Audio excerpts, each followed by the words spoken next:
finally, somebody in the leadership chain says, okay, we are going to try to flush them out and make them move. We want you to fire up a Hellfire and take out the security team, which is parked right outside the fence. There's a Hilux and 2 guys standing there. Yeah. Okay. So spin up all the checklists. Again, Jeff Guay's my sensor operator. I'm in the left seat.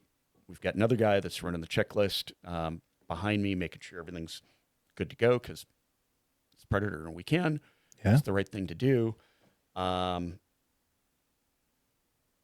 Get ready to pull the trigger. Say the pilot's prayer real quick. For those of you who don't know, it's, oh, Lord, please don't let me fuck up. That's a good prayer. I might have said it a few times as well, brother. Pull the trigger. My work is done. Yeah. Jeff has to keep the sensor ball crosshairs on the target because that's where the weapon is tracking to the laser beam. Yeah. 30, 40, 50, 60 seconds, whatever the time of flight happens to be, boom, impact. First weapon, first Hellfire from a UAV in combat.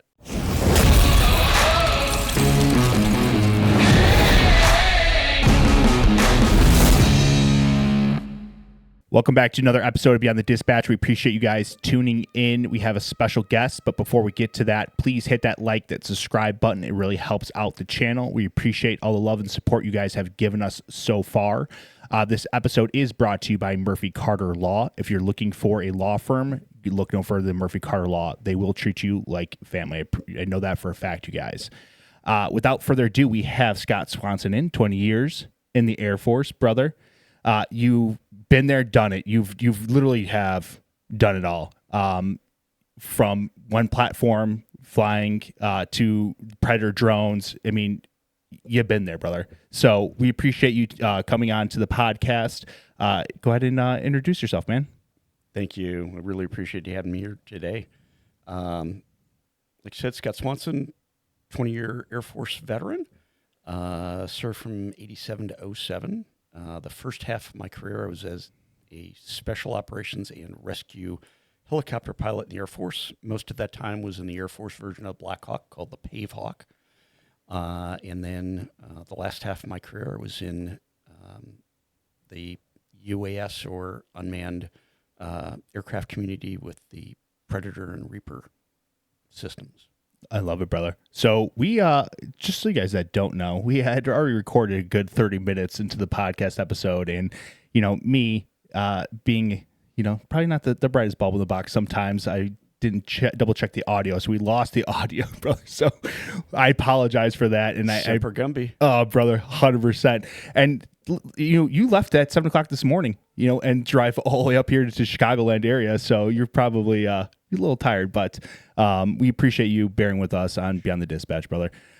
Let's dive into it, man. So before you talked about how kind of the, you know, what are the reasons why you decided to go into the Air Force? Let's jump right into that, man. Sure. My parents were actually both in the military. My father was National Guard. Their unit got called up during World War II. My mother was actually in the Army during World War II. So they were both strong influences. And then I had, you know, a bunch of uncles and other folks in the family that served. So it was always something that I thought about doing.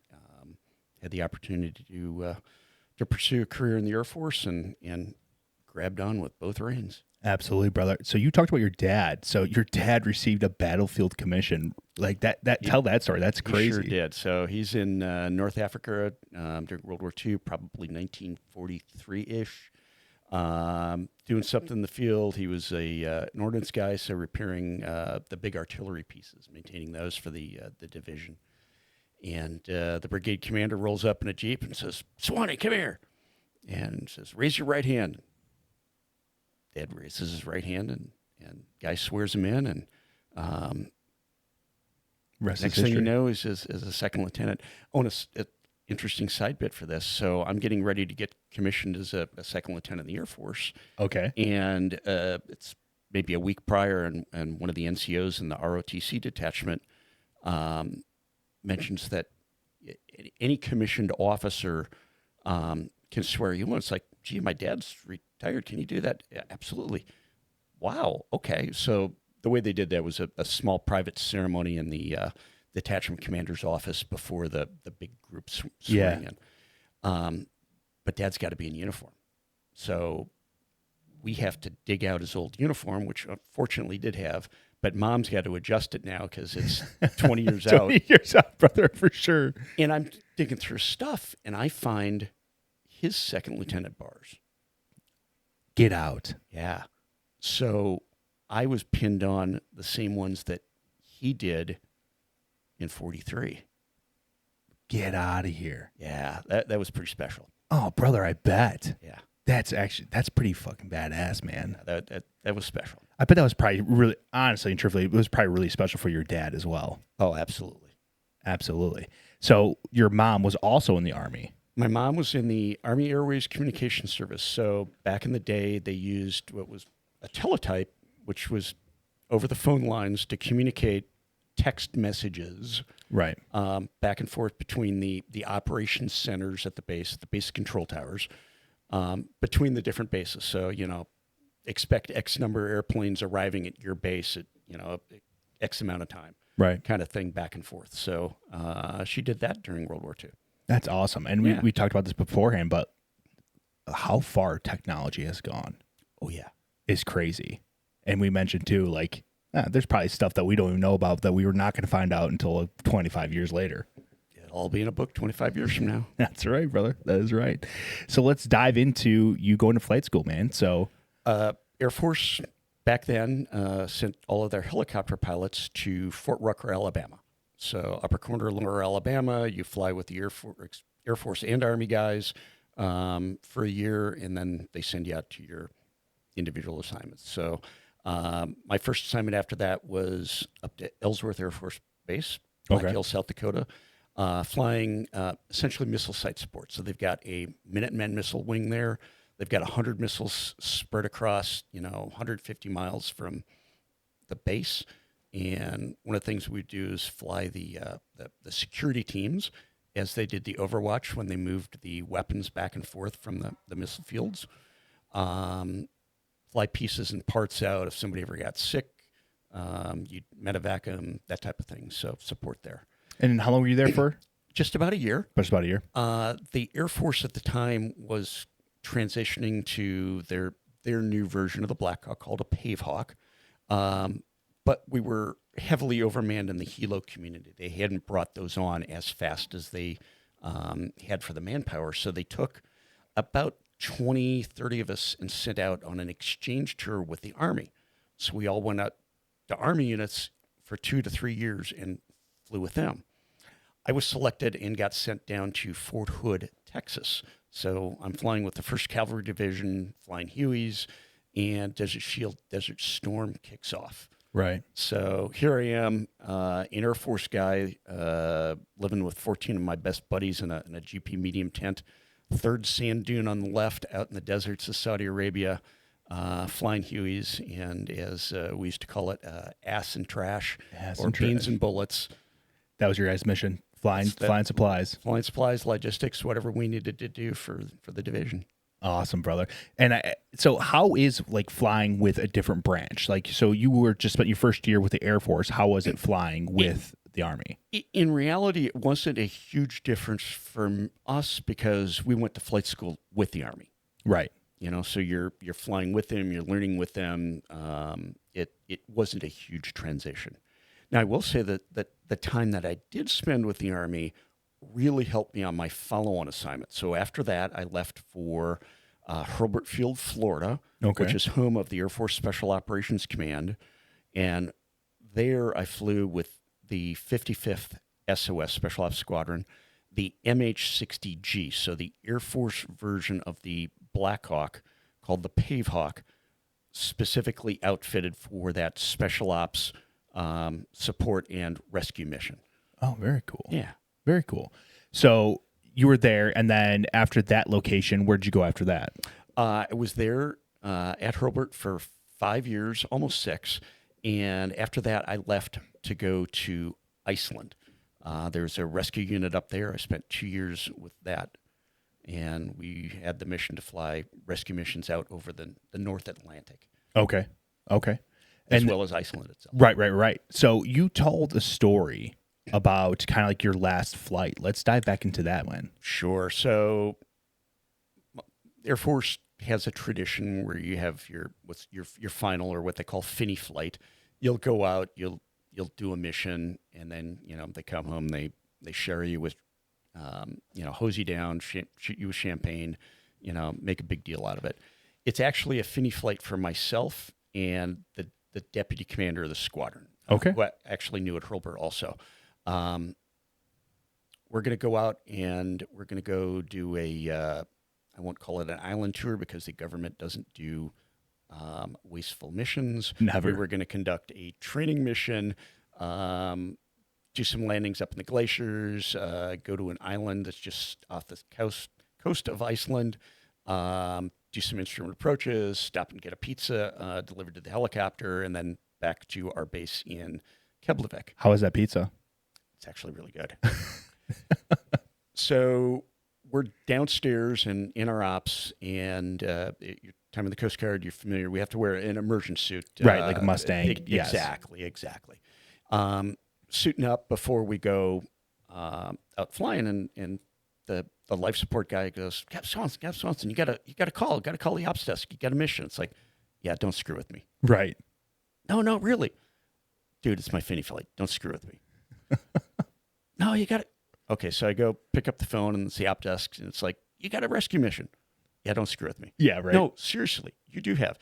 So we send the rest of the crew out. They start prepping the aircraft. Myself and the DO go upstairs. We get the briefing. And sure enough, there's a Russian trawler about 400 miles off the coast of Iceland. Captain's keeled over. They've asked for assistance. So we get the coordinates. We get in the information, the weather. We've got a C-130 refueler, so we're capable of being refueled in the air as a helicopter, which is a unique capability. Right. And get prepped to launch. And one of the things that was interesting is that when you in process at Keflavik at the time, everybody writes down what experience they have with languages. And they learn that because you never know when you're going to have to talk to somebody on one of the boats. 100%. And there's a nurse in the hospital that speaks Russian. So they go over, grab her, throw her on the C-130. So now we've got somebody to talk to the boat.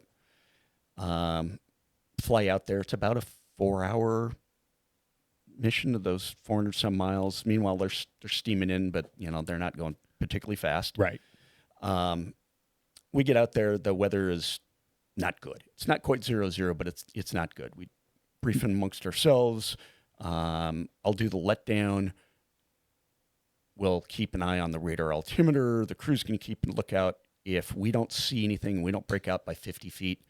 I'm going to pull pitch. We're going to climb, get back above it, talk about other options. Right. We're doing the letdown. I'm watching the numbers count down. I'm getting damn close to 50, and my flight engineer off the right side goes, water in sight, contact. Whew. Thank God. So we continue down so we can see the water a little better, and then we use our radar on board the aircraft. We're painting the boat. We're about 3/4 of a mile out, and then we essentially motor in off the stern, put our PJs, the pararescue specialists, down on the deck. Chalk 2, our other bird, does the same type of procedure, joins us off the stern. They're able to stabilize the patient, get them hoisted above. We retrieve the 2 PJs, and then we start motoring into the home base at Iceland. Weather's going bad. They send us to Reykjavik, the capital, with the big main hospital there. We land. They transport the patient across the runway to the hospital, and we're talking with our ops, and they're going, guys, weather's going bad. You're not going to be able to get back to base. It's 0-0. We're going to just send a bus for you. Okay. Meanwhile, our HC-130, the refueling and transport, they have to divert to Scotland because the weather's so bad. They can't make an approach into home either. So they send the bus for us. We all load up, drive to base. It's an hour drive. Get off the bus, and that's when they hose us down and squirt us with champagne. So that's pretty cool. That was my final helicopter mission in the Air Force. Right. And then you also talked about they had a plaque for you, but they had to send the plaque back, right? That's right. So it was one of your going away gifts. They've got a little thing, a little plaque, and it talks about the number of missions and rescues that you've had. So both myself and Steve Black, the DO, they've got to reprint those. Oh, man. Yeah. So I figured they probably scratch it out and put a little Sharpie on there +1, It would have been funny to do so, but right. They sent it back to the right way. Correct. Did it right. Yeah, absolutely, brother. Absolutely. So from Iceland, where did you go after that, man? So Iceland, I had a career break. The unit that I had come from at Hurlburt was actually in the process of closing down. They were going to stand up the V-22, and I thought I wanted to go do that, but there was delays with that program, so they weren't taking anybody into the pipeline. So it's like, okay, what do I got to go do for a couple of years? Right. Do a desk job. There's this program at this base about an hour north of Las Vegas, and they're flying this new reconnaissance system called Predator. Oh. It's like, that might be interesting. Absolutely. I'm kind of a tech geek. I knew about Predator. I'd actually read about it in some of the professional aviation magazines. It was a 2-year assignment, and they were supposedly guaranteeing your follow-on assignment of choice. Okay, that's good. That gives me an in for where I think I want to go next. Right. And sign up. My squadron commander's like, it's like he doesn't have anything to say about it. It's my choice. I get to go. Right. So how is that making you feel? Like kind of uneasy that he was kind of weird about it? No? I didn't. You didn't care? You knew what you wanted. 100%. I knew that it's new, it's interesting, it's a stepping stone. You got to make some of your own career decisions. Yeah, it's the future too, right? Exactly. Didn't necessarily know that, but again, it's a stepping stone. Right. So summer of 1998, I get to Indian Springs for the Predator program. For folks that don't know, Predator it's now retired, but it was brand new. At that point, they only had a dozen of them in the Air Force. Okay.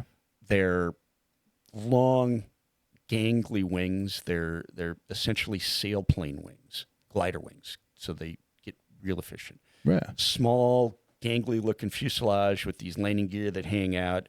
The tails are this V-tail pointing down, and it's got a Rotax engine in the back. So essentially the same engine that's in snowmobiles. No shit. 100 and some horsepower back then. Okay. Not nothing fancy. It goes 100 miles an hour on a good day, but it can stay airborne for 24 hours. Which is good. Which is unique. And the camera system that was on it was essentially the same that you would have on the news helicopters back in the day. Okay.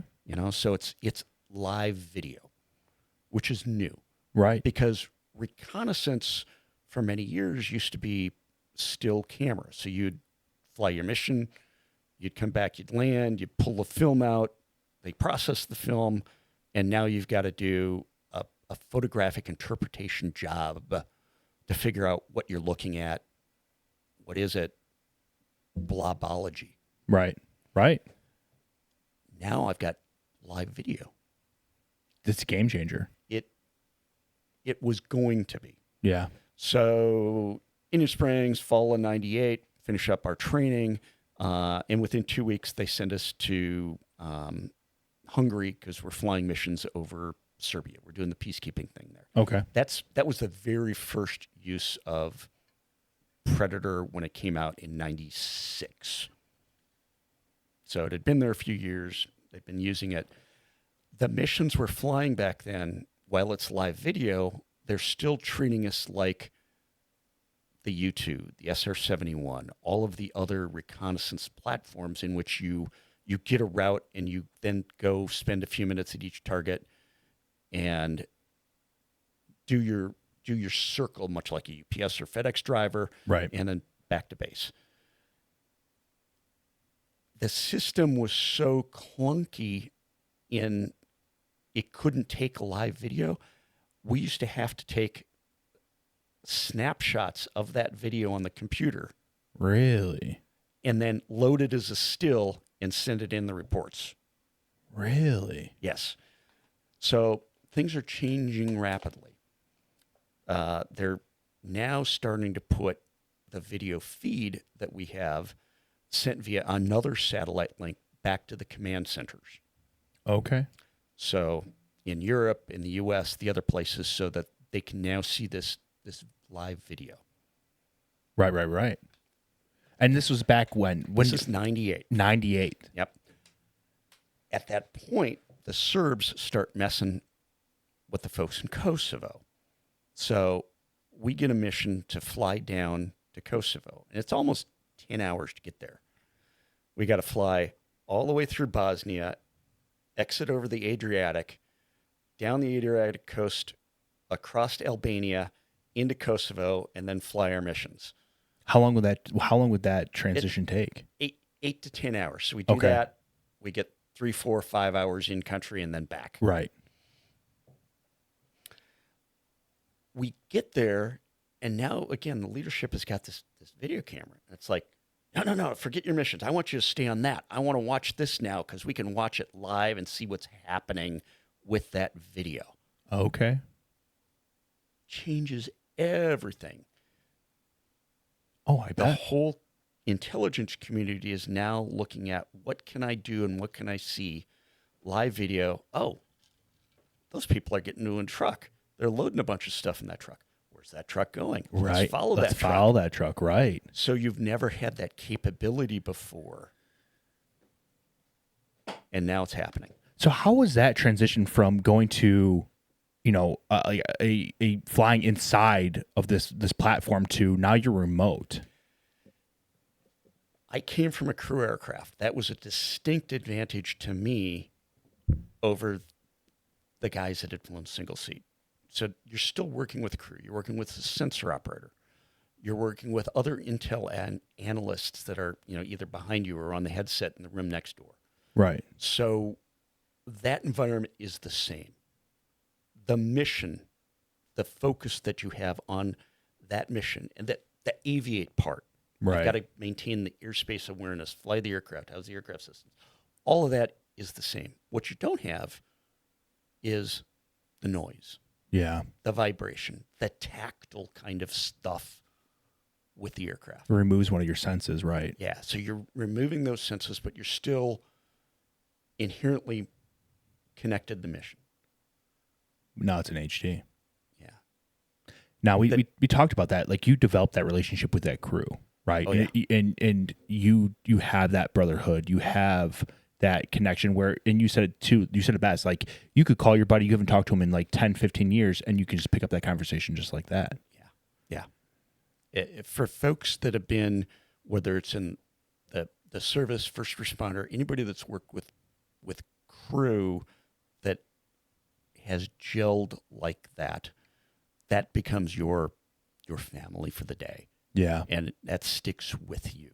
Forever. Yes. Right. And Ryan, you could probably attest to that too, right, brother? Oh yeah. There's 90% of the day you're just with your crew and you guys know what everybody else is going to do. You don't even have to think, you know that this guy's going to take care of this task, that person's going to take care of this task. There's no talking even on the call. You just all go to work. Yeah, and you guys can attest, it doesn't matter what your politics are, Right. what your food preferences are, which way you swing, it all of that, it Out the doesn't window. matter. It is all about your brother or sister next to you and the mission. Yeah. Hey guys, this episode is brought to you by Murphy Carter Law. This one I'm proud to announce. This is a great partnership with us. They are a phenomenal law firm. I've known Rick for a very long time. He's a fantastic guy. Heart of gold. He supports organizations like Project Fire Buddies who give back to kids with terminal illness. This guy cares. He is a staunch advocate for first responders. He's just a blue collar guy. He really is. He was a union construction worker at one point, and now he's just a shark in the courtroom, and that's just a fact. You're not going to go wrong by going with Murphy Carter Law. I promise you that. They will fight for you like they fight for their own family, like they fight for their mother, like they fight for their father, their brother, or their sister. That's just who they are.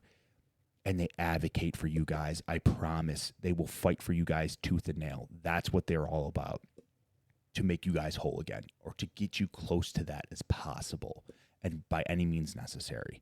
They've won major cases already. I have some notes over here. They have $11.5 million truck accident case. They have a $9.5 million medical malpractice case and another $7.1 million delivery truck accident. They handle their business. If you're looking for a lawyer, if you've been in a situation like Carrie and I have, Murphy Carter Law, check them out. Go to murphycarterlaw.com. I promise you, you will not be disappointed. Tell them that Beyond the Dispatch sent you. So were you hooked then at that point? So now you're in this drone program. I was pretty tech savvy. I get involved with it. My role in the squadron is actually the weapons and tactics officer. So I'm developing new tactics, techniques, procedures to go with this. I'm going to other units and briefing them the capabilities, that kind of thing. I'm sitting across from the desk from the deputy commander of the squadron. He happens to be a AC-130 gunship navigator. So while we didn't know each other, we knew the missions and our squadrons when we were both at Hurlburt. And we're talking admin crap. He gets a phone call. Says, just a second. Hangs up the phone and goes, wow. We've got a mission to put a laser designator on this for the operations that are going on in Serbia. It's like, really? What you doing? He goes, spits off the model number of what they think they're going to use.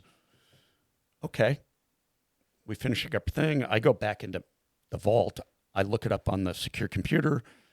I find the operator's manual for it. I download and print it, put it in a binder, go back to his office, dump it on his desk, and he said, whoever's going is going to need this. Yeah. And he looks up at me and goes, you just volunteered. Oh, how'd you feel about that? Sure, why not? Yeah, exactly. So congratulations. That program, it's got a funny name. They called it WILD, Wartime Integration of Laser Designator. Okay. 90-day effort to put a brand new sensor on it, make it work, test it, and deploy it. And now you're involved. Now I'm involved. I'm the lead pilot for this thing. So we spin up, we train on the Eglin Range Complex. We're working with the organization that's developing this is something called Big Safari. There's a program in the Air Force that does very rapid acquisition and development. They've got a small office actually in the factory where they build these things in San Diego. Okay. In order to make this kind of stuff happen. Get involved with that program, get to know the folks there.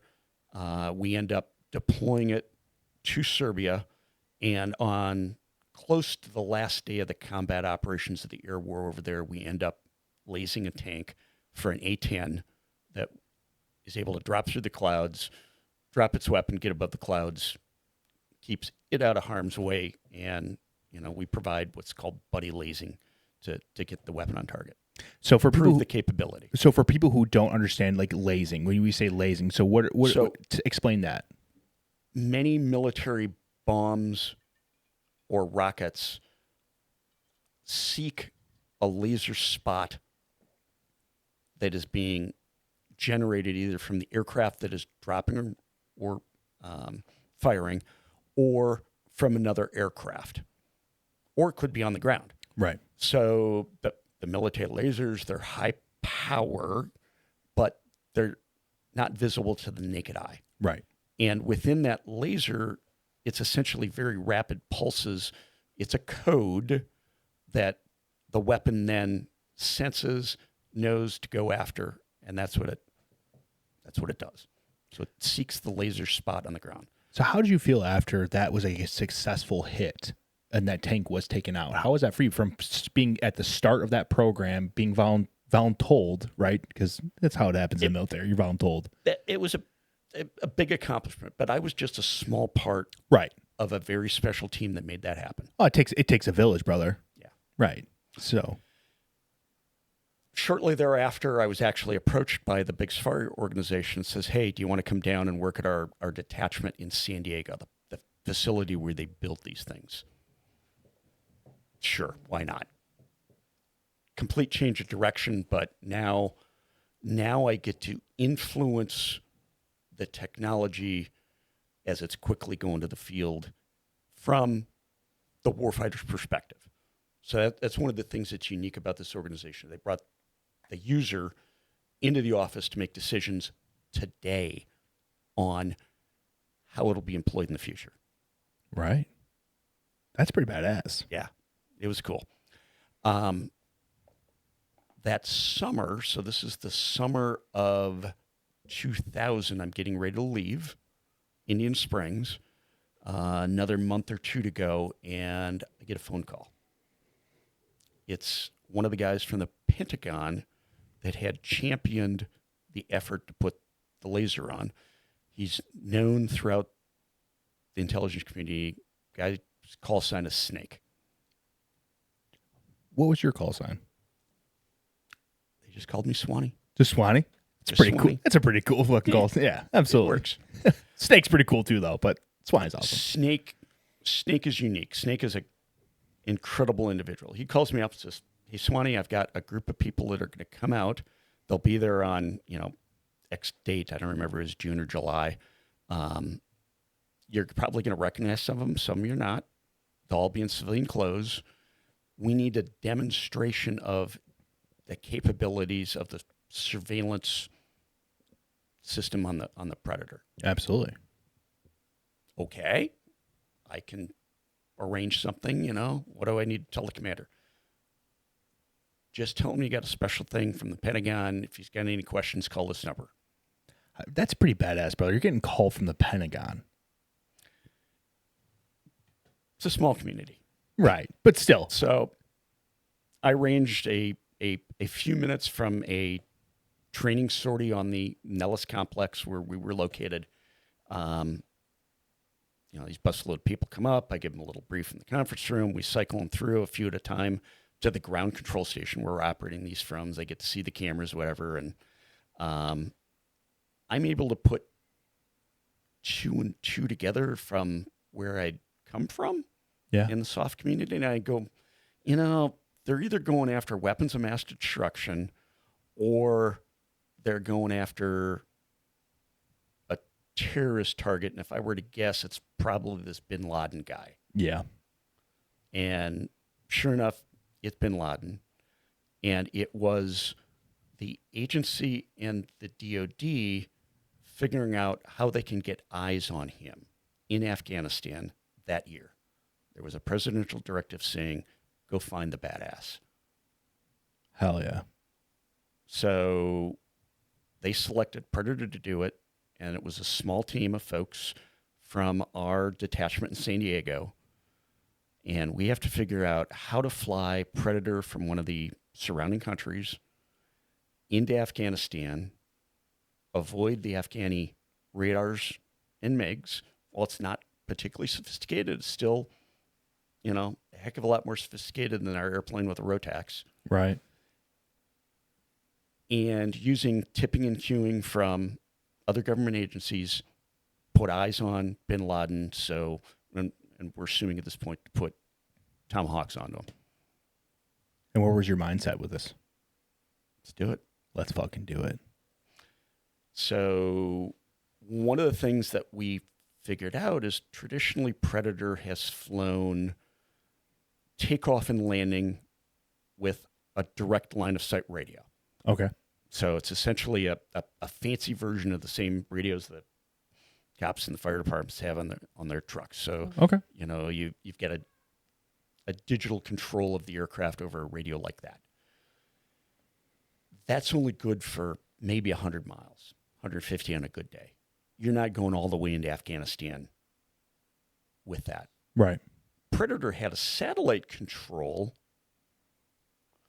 but for that, again, you had to be in that satellite downlink. Yeah. How are we going to figure out how to do this? Because the satellite patterns aren't particularly huge. Okay. They didn't want to put all of the operations forward, just the takeoff and the landing portion. So how do we do the satellite control from maybe somewhere in the middle of Europe where we've got a U.S. Air Force base Okay. of an aircraft flying over Afghanistan? So we have got some 400-pound brains on the team, and they worked out a way to do what we now call remote split operations. So we've got a team taking off on the forward country. It's just a small group of 4 or 5 people to maintain them and launch them. We then take satellite control where we're located at this U.S. military base in Europe, fly the 10 or 12 hours into Afghanistan, fly our missions looking for bin Laden, fly back, hand it back to them, and then we go have a beer and celebrate. Yeah. Fall of 2000, I want to say on or around the 18th of September, I think it was our 3rd mission. We're near Kandahar, a place called Tarnak Farms, which was a known bin Laden hangout. I'm in the left seat. My sensor operator, Jeff Guay, is in the right seat. And out walks the tall guy. Get in out of white here. robes. Get out of here. Surrounded by a group of people that are being very differential to him. And we get eyes on. What was going through your mind at that time? Holy shit, we've got him. This is fucking happening. Let's go. The whole thing we'd been led to believe is the directive was that you get eyes on, we'll launch Tomahawks. Yeah. They had a submarine, we believed, that was in the Indian Ocean, in the Gulf, that was ready. Tomahawks get spun up. We're sitting there calculating our fuel to stay overhead because we think we're going to ditch the airplane and, go zero fuel if we have to continue to provide coverage. 100%. We get word they're not going to strike. No. We don't know why. All we got is go home. What a letdown. What was going through your mind at that point? I mean, you literally have eyes on them. Yep. Heartbreak. Then things get even more interesting. Thing with Predators, you're in the ground. At that time, we were operating out of a trailer. We're swapping crews out all the time, every 3-4 hours. Is it standard for you guys? Yeah. Okay. The guy, call sign Big, he gets in the seat. He's flying back.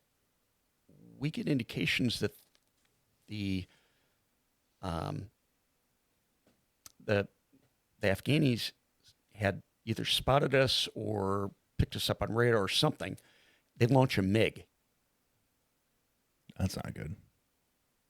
Jeff is still in the seat, our sensor operator. He swings around with the camera, looks at the runway at Kandahar, and sure enough, there's a MiG. We're watching the MiG taking off. No. Did you guys have coverage?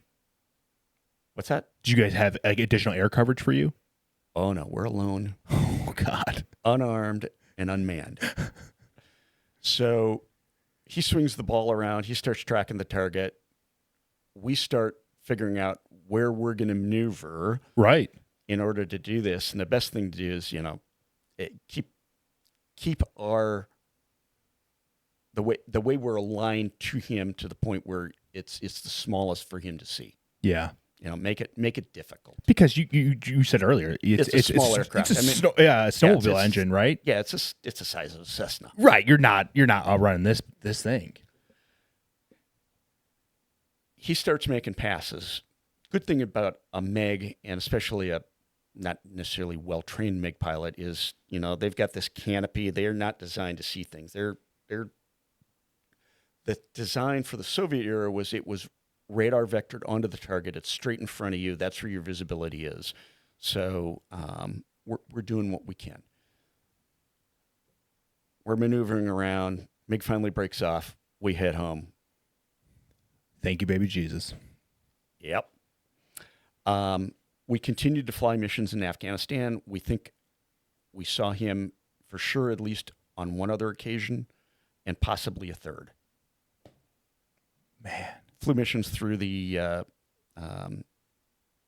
first part of December when weather started to go to shit. We were there for the bombings of the USS Cole. Really? You guys watched it?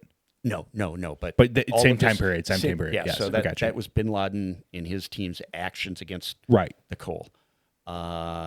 We were there at the air base when they brought the remains back for those that were killed in action. Oh, man. You know, we're sitting there in the car watching them offload them from the C-17 that day. This spurns the community then to say, okay, what can we do to arm the predator?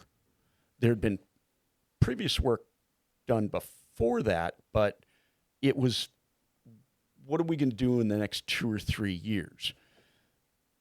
We come home and we've got a 6-month mission to take a reconnaissance platform, integrate a new sensor ball on it, and arm it. That's normally a multi-year Process, right? process in the military. Right. So we're running with chainsaws. Let's So go. that all that spring, test flights, development flights, most of this was done out of either Edwards or the Navy base at China Lake. I'm up there most of the summer flying missions, training up the team. We're getting ready because we're going to fly some potentially one additional aircraft, longer missions.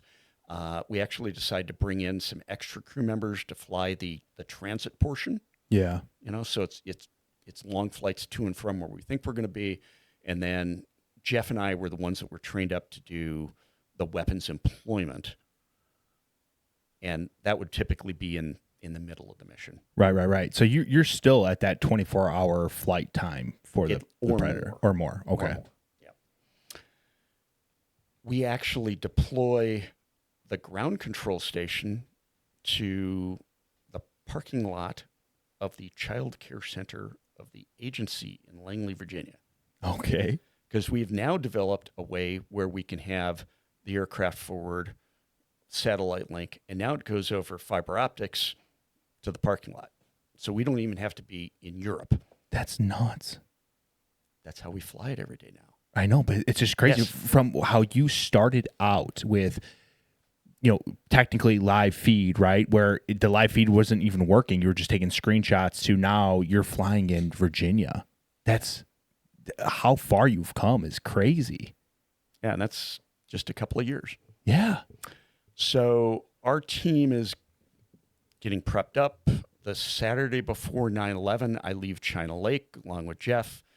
They're packing up the Predators. We're getting ready to forward deploy and go back to Afghanistan armed.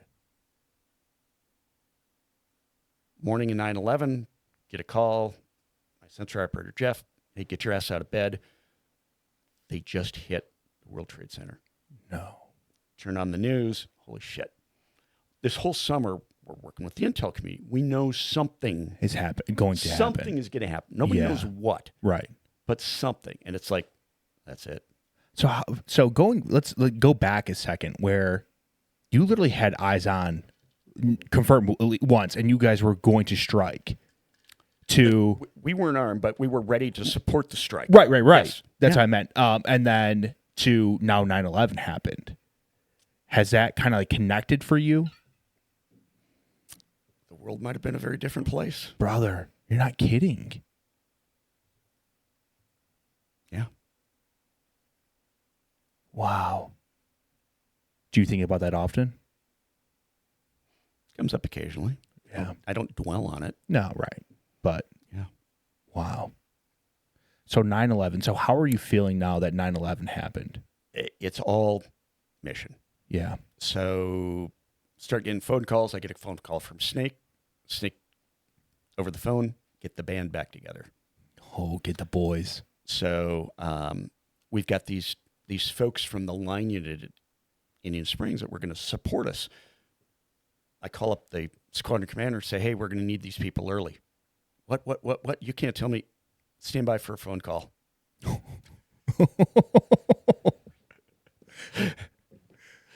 Gets a phone call. Send them.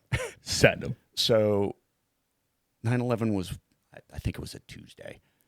Wednesday night, we're up at Palmdale, California, where they're loading up the C-17 with the Predator, all of our guys. We stop in Huntsville, Alabama. They load up a bunch of modified Hellfires, and then off we go. They drop us at Andrews Air Force Base, and they go forward. So 7 days later, we're flying our first reconnaissance missions in Afghanistan. Looking for bin Laden, doing intelligence preparation of the battlefield. The agency's putting their teams in. We're providing overhead support while they're flying them in, providing top cover there, and fly a number of missions before the first night of the air war, which is, depending upon your time zone, 6-7 October. Right. Lots of things happening that night. At one point, we pick up in and around Kandahar, Mullah Omar, who is the head of the Taliban. Okay. He's on a motorcycle. He's got 3 or 4, escort vehicles on and around near him. Our guys follow him and eventually goes, let's call it 15, 20 miles outside of the city to this, walled compound, and holes up there. Our folks are going, hey, can we hit him? Can we hit him? Let's put bombs on target. Please, let's hit him. Let's hit him. Somebody in the intelligence chain sees what they interpreted in the corner of this compound as a mosque. Okay. Don't know if it is or isn't. I don't know if you've ever spent any time in the Southwest, but back in the Spanish colonial days, a lot of these rancheros, they didn't have churches on them, but it might have been let's call it a personal chapel. Yes. Personal opinion, that's maybe what it was. Probably, right. However, rules of engagement were being right. ultra careful, like, no. Finally, somebody in the leadership chain says, okay, we are going to try to flush them out and make them move. We want you to fire up a Hellfire and take out the security team, which is parked right outside the fence. There's a Hilux and 2 guys standing there. Yeah. Okay. Hilux, for people who don't know, is like a Toyota truck. Right. It's the international Toyota pickup that people love them. They're all over the world. Can't get them in the United States, though. But go ahead. Yep. Sorry. So spin up all the checklists. Again, Jeff Guay's my sensor operator. I'm in the left seat. We've got another guy that's running the checklist behind me, making sure everything's good to go because it's Predator and we can. Yeah. It's the right thing to do. Get ready to pull the trigger. Say the pilot's prayer real quick. For those of you who don't know, it's, oh, Lord, please don't let me fuck up. That's a good prayer. I might have said it a few times as well, brother. Pull the trigger. My work is done. Yeah. Jeff has to keep the sensor ball crosshairs on the target because that's where the weapon is tracking to the laser beam. Yeah. 30, 40, 50, 60 seconds, whatever the time of flight happens to be, boom, impact. First weapon, first Hellfire from a UAV in combat. How was it? Afterwards, it was like, wow, this is kind of surreal. This is a first. This is going down in the books. At the time, it's all mission. Bro, you just made history. Let's do BDA. Yeah. Let's see what's going on. Let's see if we can flush him out. What's interesting is based upon what we were watching, they thought they were being attacked from the ground. Oh, I bet. He probably had no clue. No clue. So they flush a bunch of people out. They're sweeping the fields that are across from, where the truck was, that type of thing. Bottom line, it doesn't flush them out. They eventually get okay to drop some bombs, but on the opposite corner, away from the mosque and where we saw them go into the building, that eventually flushes them out. And in the process, we lose contact with them. And, Mullah Omar ends up dying, I think, of kidney failure 15 years later. Get out of here. Yeah. Wow. So that was night one, mission one of the war in Afghanistan. Brother, you and your team made history. That's, I mean, honestly, like from start to not finish, because this is probably not finish of your career, but like from that point on, right? That's a huge accomplishment. We're just a small part, right? Very special team. Going forward over the next few months, we're supporting the soft teams and the agency teams on the ground, troops in contact. We're buddy lasing, so we're providing a laser or targeting for folks that have other weapons, or we're engaging with our own. Yeah. We're taking out the terrorist chain. Yeah. When we can find them, whether it's not bin Laden, it's his deputies, it's folks, everyone around him, everybody around him. We're working our way through the target deck. We're working with the AC-130 gunships. We would, spot targets for them. We provide information. Another bit of technology we developed. It later worked into the ground environment. We called it Rover. So we had a way of taking our feed and sending it directly into the sensor cell on the AC-130 gunship. So they're 10, 15 miles out. Now they can see the target ahead of time. They literally have to just roll on, put their sensor on it, and Boom. they can fire. Boom. Wow. That later developed into the same technology to feed it into essentially a laptop or then a handheld unit as the technology developed to the guys on the ground. So now we're their eyes looking over the hill for them to see what's there. Wow. So things are going quick, moving. Technology is developing. Fast. Yes. Fast. Yeah. Super fast. Yes. Oh my God, man. And in reality, it's not new technology. It's not the exotic stuff. It's not the stuff coming out of, the Area 51 if it existed. Right. This is known technology being integrated and used in new and innovative ways. It's game changing. You're changing the game, and that you're live feeding into the C-130. I mean, that's crazy. Yeah.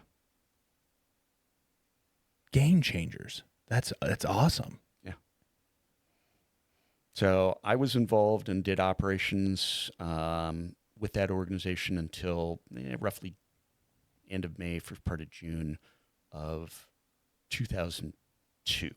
Okay. And then I rotated back to our detachment in San Diego and started working a bunch of other very interesting projects. Well, before we roll into that, you want to start rolling into the Chapman? Sure. Now that's before you went back to San Diego, correct? Yeah, this would have been March of 2002. There's a big push in the valley there. What do they call it? Tarancata. I'm trying to remember the name, but yeah. A lot of special operations stuff happening on the periphery. At the time, and again, because we're ability to swap crews out, we run essentially 12 on, 12 off. I come in that afternoon, and guys are going, "Oh wow, there's been this absolute shit show on top of the mountain." Murphy's Law. Start hearing the story about the birds that have gone down, the Chinooks, the ones from what was my sister unit, the 160th. Yeah. Which are some badass pilots. They absolutely are. Alone. If you ever read the book Alone at Dawn, it's a phenomenal book, amazing book. I was hooked the whole time. Some of those pilots in there and what they've done and did, fucking badasses. I mean, when they went up to Absolutely. Roberts Ridge, got shot down, that pilot literally lost all controls. They're dumping hydraulic fluid in. He would get controls for like maybe 90 seconds and lose controls again. And not safely, but to crash that bird Yep. and not lose anybody. I mean, phenomenal. And I think he was shot in the hand and just crazy. Yeah. You guys are some badass motherfuckers, dude. So now working with that unit and then hearing about it, how was that with you? Like, what was going through your head? It was a little surreal. By the time I got there, all of the actions on the top of the hill had taken place. They ended up putting Hellfire into the bunker at the top, which took out the last of the Taliban, at least from there. Things had calmed down considerably. There'd been a firefight from another direction at the top of the hill that had wounded a bunch of the guys that were there on the quick reaction team. Before we get to that, for you guys that don't know, we're talking about Operation Anaconda. We've had quite a few episodes with Robert Harrison, Lori Chapman, and talking about Roberts Ridge and what happened with John Chapman, who was a CCT. It's very controversial. If you guys haven't seen those episodes, check them out. Robert Harrison, there's 2 episodes with Lori. Lori talks about her brother and how he kind of came up and went to the Air Force, and then the events with Roberts Ridge. But sorry for cutting you off. But No, good feedback there for the folks. I'm talking with the combat controller on the ground, Brown, back and forth with radio contact. He's talking to his folks with the satellite, but I'm the eyes and ears overhead, keeping an eye on myself and Jeff, the team. Any other bad guys coming up the hill. right. It's late afternoon. I get a call from him. Goes, hey, I need an immediate medevac. We need an extraction. I get my PJ's bleeding out. Right, because beforehand they sent helicopters out. They were supposed to insert a team, a Navy SEAL team. They got shot out of the sky. We talked about the pilot safely landing. They reinserted, and then they got into another firefight. Chapman was wounded, got back up, continued fighting. They sent a quick reaction force in with PJs, with Rangers to Combat controllers. to get those guys off the mountain, recover some bodies, and take over the mountain again. And then that's kind of where you pick up. That's right. So those guys were landing at about sunrise. I'm getting there a couple hours before sunset. So they've been on the top of the mountain. They've been fighting since Duking it dawn. It's relatively calm at that point. But Cunningham, the PJ, had gotten wounded during one of those early firefights, and he's bleeding out. Yeah. He was a badass because they talk about how he just kind of pushed his wounds off. He's like, I'm good. He keeps working. I mean, true American heroes, brother. It goes back to the motto of the PJs and the rescue community, that others may live. Yeah. And he lived it. He fucking lived it.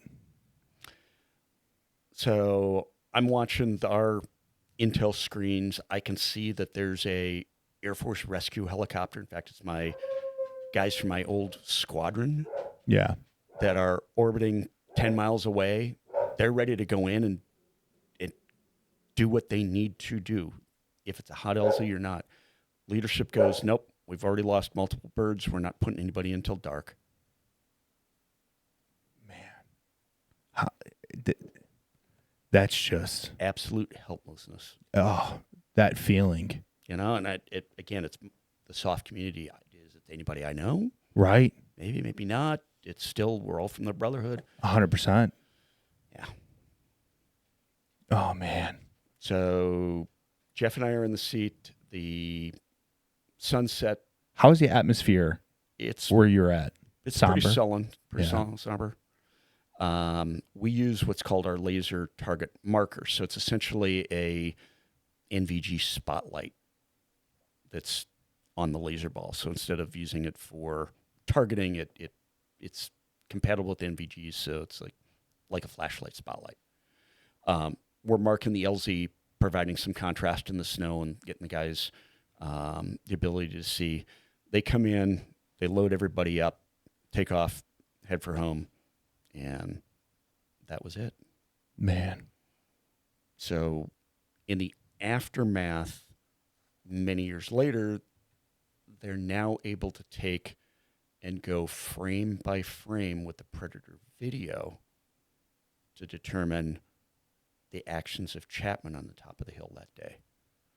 So this is the first time in history that the actions for the award of a Medal of Honor have been filmed.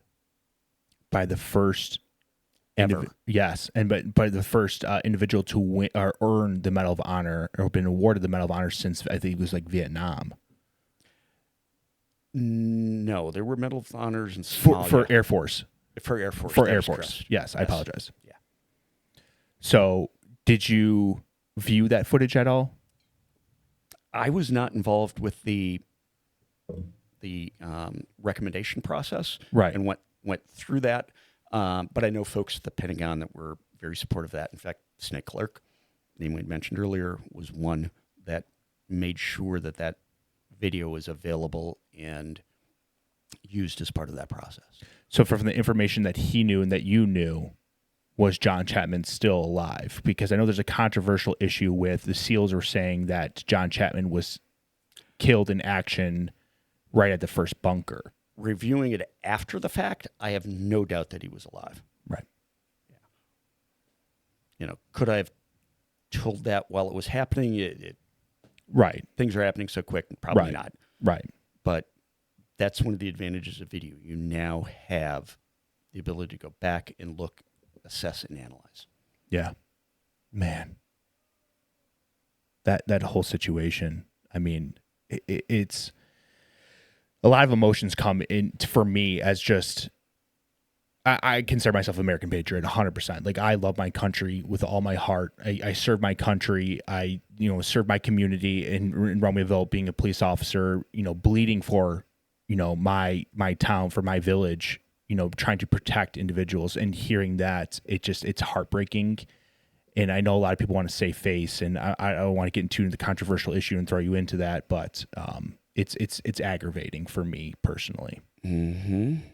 And I'm sure for you as a fellow Air Force, I mean, I'm sure that's also extremely aggravating for you, but I don't want to speak for you, brother. Having worked across all of that community, there's definitely some personality stuff going on there that I wish would disappear. Oh, 100%. Because first of all, we all make mistakes, right? And Every day. Every single day, but you have to have some type of honor and respect and devotion to duty, right? I mean, have some core values here. So that's it was probably to see him actually get awarded years and years and years later, because I think it was like 2016ish is when he was finally awarded the Medal of Honor, give or take. I'm sure that it's a great day for the Air Force. That's definitely a victory for the Air Force, because you guys are recognizing one of your own who in his actions that possibly saved more lives on that mountain that day, because those guys were getting chewed up. Absolutely. His final actions to take out the folks that were in that bunker, as we understand it, that prevented that last Chinook to safely land. Yeah.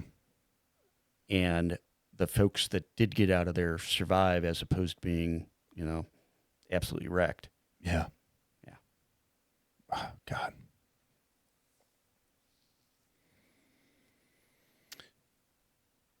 Well, let's continue on then. So, from when you went to San Diego, what was your new mission set at that point? So we were fielding Predator at that point very quickly. I was already going quickly, but even quicker. Quickly. Okay. As operations in Iraq stood up, Afghanistan, the number of what they call orbits that were required. We went from, basically we were doing 2 orbits, maybe 3 for the first year in Afghanistan, to 100 plus orbits. That's a huge jump. Yeah. And that's multiple aircraft to support an orbit along with the crews to do all of that. So, yeah, it was rapid introduction technology, including the big brother of Predator, which is the Reaper, which is still being used. And it's Predator was a 2,500 pound airplane on a good day. Reaper's a 10,000 pound aircraft. Oh, it's a big boy. With a turbine engine in the back.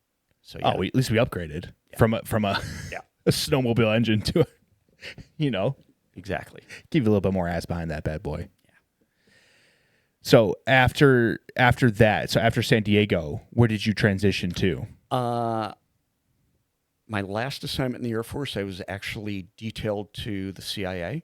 I was working science and technology programs, so new stuff. Stuff you might read about in 25 years. Things we can't talk about. And had fun with that. Retired in 2007. Have worked essentially as a contractor supporting the folks in uniform ever since. So looking back on your career, brother, so from start to finish, I mean, how special is that for you? Because, I mean, you were like in the infancy stages as well. I mean, I consider myself very lucky. I don't have particularly great hands. I'm not more than, your average Air Force pilot, which in general is good, but, I'm not creme de the crop. I'm not, a test pilot grad. I was fortunate enough to work with great people, maybe have some insight into new and innovative ways of doing things and not risk adverse to doing that. Yeah. And being at the right place at the right time and having a great team around me. And that's what makes things happen, is that great team. Oh, absolutely. Absolutely. So you also did a TED Talk. I did. A couple of years back in Dayton, they have local TEDx. Or the local organizations I'll call TEDx. So this was TEDxDayton, and got to do a talk, and it was essentially about remote combat, and it was combat to cul-de-sac and back again the next day. Because that's essentially what it is. You are fully immersed in combat. Yeah. In high definition. And then you go home. You're maybe it's the kid's soccer game, Right. You're buying groceries. It's different than any other way we've ever fought war. How is that mentally? It is challenging. And while I think the community in general is doing much better, there was a long period of time that they weren't. Right. And yeah, you saw things. You would dwell on your target. Sometimes days, weeks, months. You're watching a target, and then the phone rings, and it's like, "Yep, we've got authorization. Take them out." You go home. You watch these targets with their family, their kids. They're doing their thing. You see parts of their life unfold. Oh yeah, and there's things that you see that can't be unseen. The guys that were watching the ISIS operations in Syria. You're watching a beheading live, and there's nothing you can do. Not a damn thing you knew about it. So how did you handle it? How did you handle the mental aspect of this type of warfare? A big part of it is compartmentalization. I think some folks are better at it naturally than others. Right.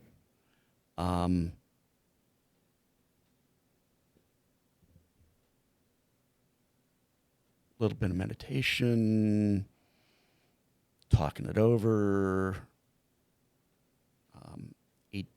A disadvantage of the remote ops is, unlike a deployed operation where you're 24/7 with the guy or the gal that you might have just had that firefight with, or that attack mission, whatever it happens to be.